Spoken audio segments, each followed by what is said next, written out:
불륜의 끝 유부녀와의 짧은 사랑, 그리고 10년 뒤 돌아온 후폭풍. 1장. 금지된 만남. 나는 32 회사에서 어느 정도 자리를 잡아가던 시기였다.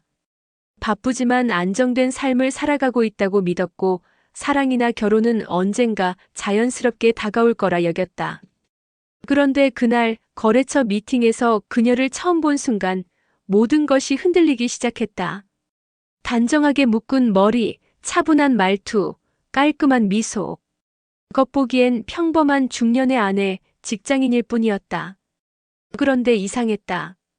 그녀의 눈빛 속에는 설명할 수 없는 쓸쓸함과 공허함이 있었다. 미팅이 끝나고 나가는 길, 그녀가 먼저 말을 걸어왔다. 혹시 다음 주에 자료 정리 다시 확인해 주실 수 있나요? 네, 물론이죠. 언제든 말씀하세요. 그 짧은 대화가 이상하게 마음을 울렸다. 며칠 후 업무차 카페에서 다시 마주했을 때 나는 이미 그녀에게 빠져들고 있었다. 일 얘기를 마친 뒤에도 자리를 떠나지 못했다. 잠깐만요, 차 한 잔만 더 하고 가실래요? 내 말에 그녀는 잠시 망설이다가 고개를 끄덕였다. 그때서야 그녀의 손가락에 얇은 결혼 반지가 끼워져 있다는 걸 똑똑히 보았다. 심장이 철렁 내려앉았지만 이상하게 발걸음은 멈추지 않았다. 카페 창가에 앉아 한참을 대화했다. 그녀는 집안 이야기를 조심스레 꺼냈다. 남편은 바쁘고 아이들도 크니까 이제는 제가 없어도 괜찮은 것 같아요. 그 말 속에 담긴 고독이 묘하게 나를 자극했다. 그날 이후 우리는 몇 번 더 만났다. 처음에는 철저히 일 때문이라고 합리화했다. 하지만 점점 대화의 주제는 서로의 삶, 감정, 외로움으로 바뀌어갔다. 어느 늦은 저녁 비 오는 날 회사 근처 골목길에서 우리는 우산 하나를 함께 썼다. 그 좁은 공간 안에서 그녀의 어깨가 내 팔에 스칠 때 숨이 막히는 듯한 긴장과 설렘이 몰려왔다. 이러면 안 되는데 그녀가 조용히 속삭였다. 나는 그 말에 대답하지 못했다. 대신 본능적으로 그녀의 손을 잡아버렸다. 그녀의 손끝이 떨렸지만 놓지 않았다. 그 순간 알았다. 나는 이미 되돌릴 수 없는 길에 발을 들였다는 것을. 2장. 10년 후 다시 찾아온 그림자. 그녀와의 마지막 만남은 눈물과 침묵으로 끝났다. 이제 그만해야 해요. 내 가정은 지켜야 해요. 그녀가 떨리는 목소리로 그렇게 말했을 때 나는 끝내 아무 말도 하지 못했다. 그 후로 우리는 연락을 끊었다. 휴대폰 번호도 지우고 다시는 만나지 않았다. 시간은 잔인할 정도로 빨랐다. 10년이라는 세월 동안 나는 직장에서 차근차근 경력을 쌓았고 어느덧 팀장이 되었다. 불안정했던 30대 초반의 내가 아닌 이제는 남들 눈에 안정된 삶을 사는 사람으로 보였다. 무엇보다 결혼을 앞둔 예비 신부 은지는 내 삶의 가장 큰 축복 같았다. 그녀는 따뜻했고 솔직했고 무엇보다 내 앞에서 웃을 때마다 삶이 환해졌다. 오빠, 이제 진짜 우리 가정 만드는 거야. 두려워하지 마. 그 말에 나는 자신감을 얻었고 과거의 그림자는 완전히 묻었다고 생각했다. 그런데 어느 날 저녁 퇴근 후 휴대폰에 낯선 번호가 찍혔다. 발신자를 확인하는 순간 온몸이 얼어붙었다. 송혜진. 잊었다고 믿었던 그 이름. 10년 전 내 청춘을 태우던 그 금지된 이름이 다시 눈앞에 떠올랐다. 망설이다가 전화를 받았다. 여보세요? 한동안 아무 말이 없었다. 그리고 너무나도 익숙한 목소리가 들렸다. 오랜만이에요. 잘 지냈어요? 순간 심장이 멎는 듯했다. 목소리 하나에 10년 전의 기억이, 억눌렀던 감정이 무너져 내렸다. 나는 애써 담담하게 대답했다. 혜진 씨, 갑자기 왜? 잠깐 만나야 해요. 꼭 해야 할 얘기가 있어요. 짧은 대화였지만 그 목소리엔 다급함이 배어 있었다. 단순한 향수가 아니라 무언가 숨겨진 사연이 있다는 직감이 들었다. 그날 밤 은지는 내게 웨딩홀 계약 이야기를 꺼냈지만 나는 멍하니 대답만 했다. 머릿속은 이미 10년 전의 기억과 지금의 현실 사이에서 요동치고 있었다. 왜 이제 와서 날 찾는 거지? 대체 무슨 얘기를 하려는 거야? 불길한 예감이 가슴 깊숙이 파고들었다. 과거는 끝났다고 믿었는데 사실은 끝나지 않은 이야기가 나를 기다리고 있었던 것이다. 3장. 그림자처럼 따라오는 과거. 그날 저녁 나는 평소보다 늦게 퇴근해 집으로 향했다. 사무실 불빛이 꺼지는 순간까지도 머릿속은 멍했고 손끝은 식은땀으로 축축했다.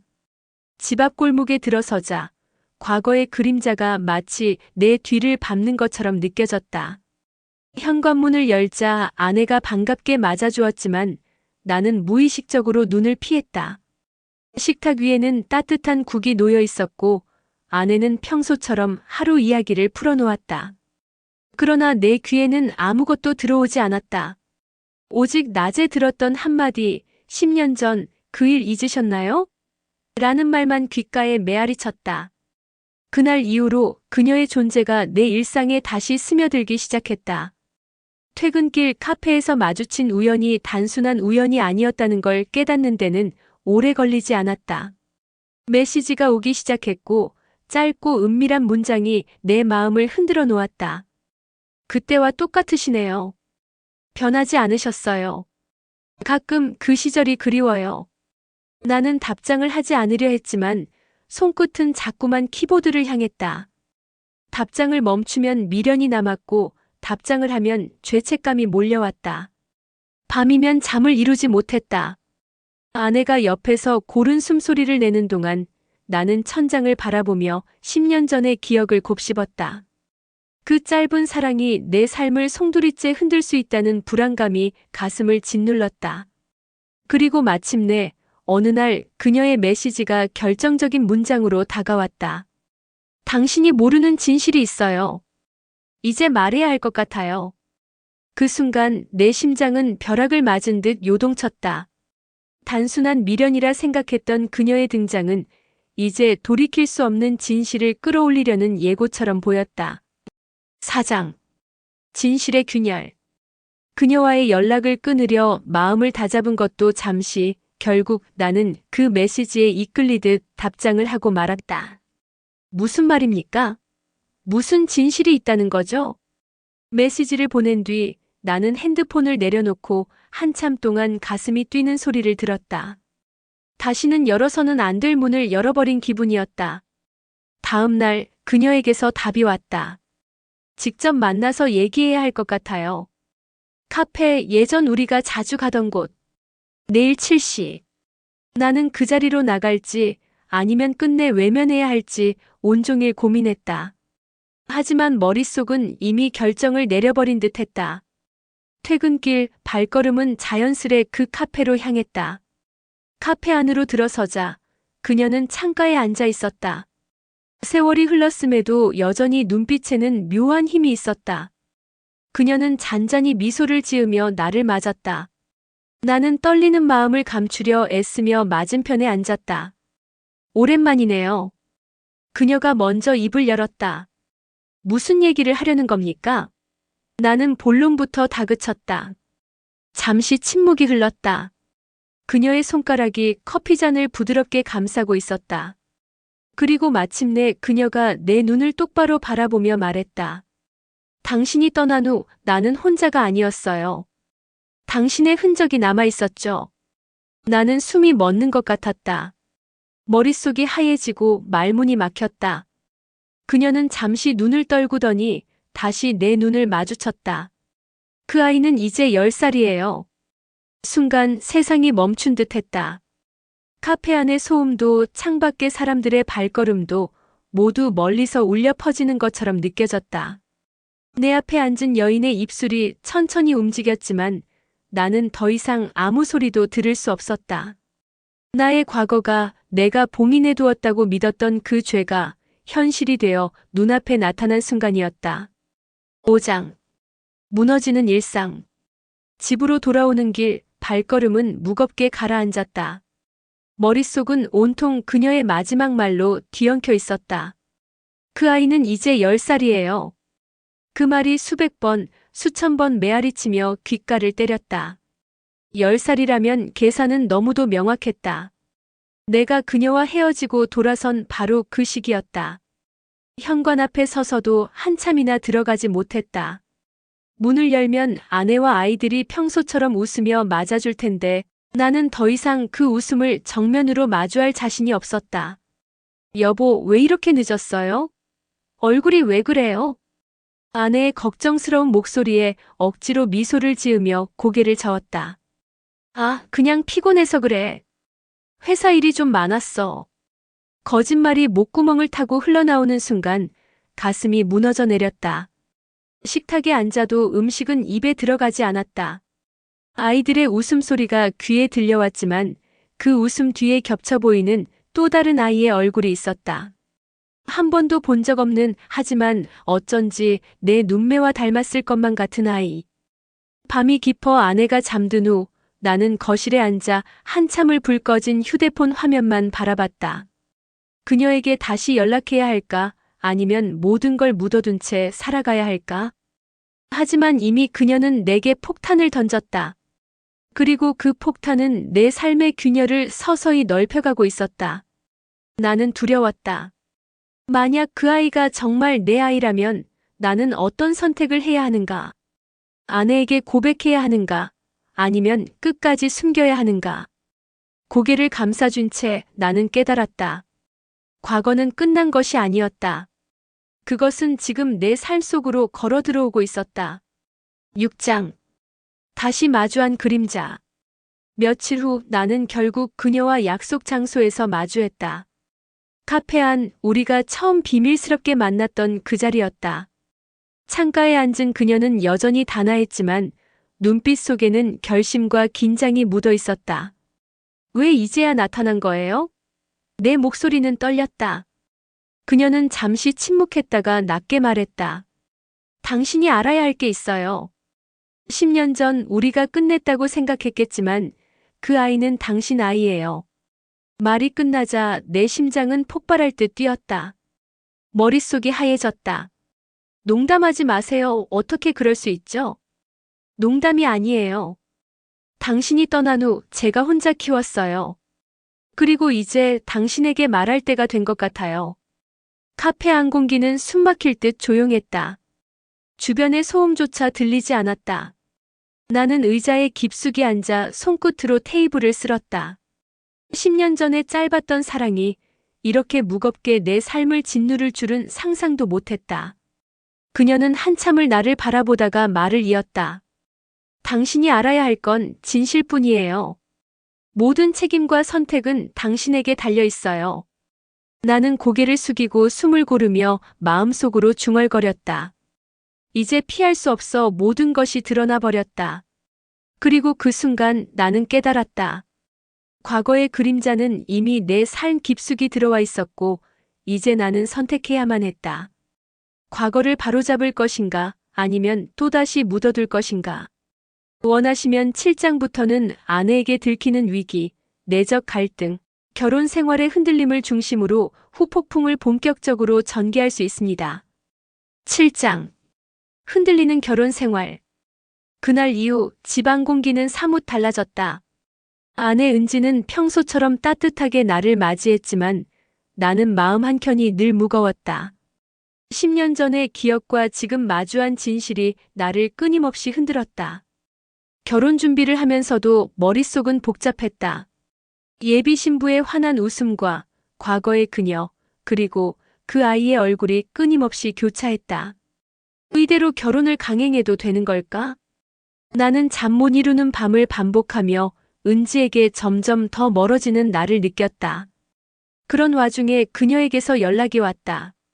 오늘 밤 아이와 함께 만나야 해요. 중요한 얘기가 있어요.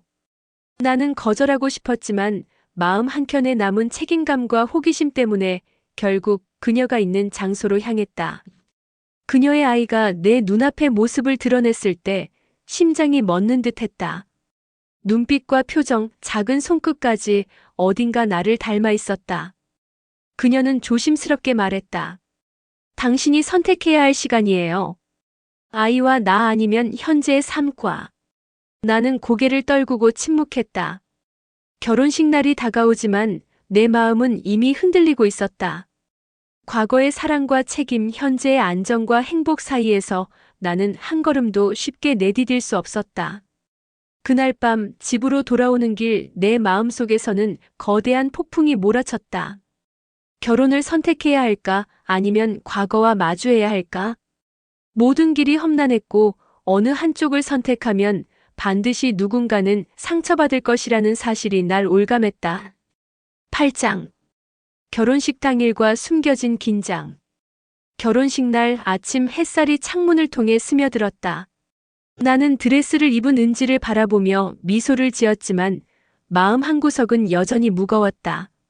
10년 전의 사건, 그리고 최근 마주한 진실이 머릿속을 떠나지 않았다.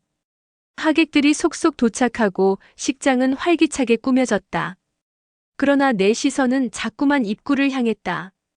혹시 그 여인이 나타나면 어떻게 될까? 마음속 불안과 설렘이 뒤섞였다.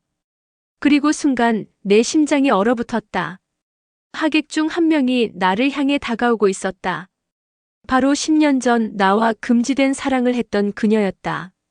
그녀의 손에는 한 봉투가 들려 있었다. 나는 숨을 고르고 침착하려 했지만 머릿속은 이미 혼란스러웠다. 그녀가 다가와 낮게 속삭였다. 모든 것을 밝힐 순 없지만 알아야 할 건 있어요. 나는 그 순간 결혼식장의 모든 소음이 사라진 것처럼 느꼈다. 마음속 깊이 숨겨둔 죄책감과 불안이 한꺼번에 터져나왔다. 은지는 내 표정을 보고 의아해했지만 나는 어쩔 수 없이 시선을 돌렸다. 결혼식은 결국 순조롭게 진행되었지만 내 마음속에서는 긴장감과 두려움이 쉽게 가라앉지 않았다. 나는 마음속으로 다짐했다. 오늘 하루 무슨 일이 있어도 평정을 잃지 않겠다. 하지만 이미 내 삶에는 과거의 그림자가 깊숙이 들어와 있었다. 이 결혼식은 단순한 축제가 아니라 과거와 현재가 충돌하는 날이 될 것임을 직감했다. 9장. 과거의 폭풍. 결혼식이 끝난 뒤 집으로 돌아오는 길 마음속 불안은 쉽게 가라앉지 않았다. 그녀가 남긴 봉투 속 내용이 머릿속을 떠나지 않았다. 사진, 편지, 그리고 나와 아이의 흔적이 담긴 문서들이었다. 나는 한숨을 내쉬며 현실을 직시했다. 10년 전의 짧은 사랑이 이렇게까지 내 삶을 뒤흔들 줄은 상상도 못했다. 아내와의 행복, 미래 계획, 모든 것이 한순간에 흔들렸다. 과거와 현재 사이에서 선택해야 하는 순간이 다가왔다. 나는 깊은 숨을 들이쉬고 마음을 다잡았다. 무엇을 선택하든 책임은 나에게 달려 있었다. 10장.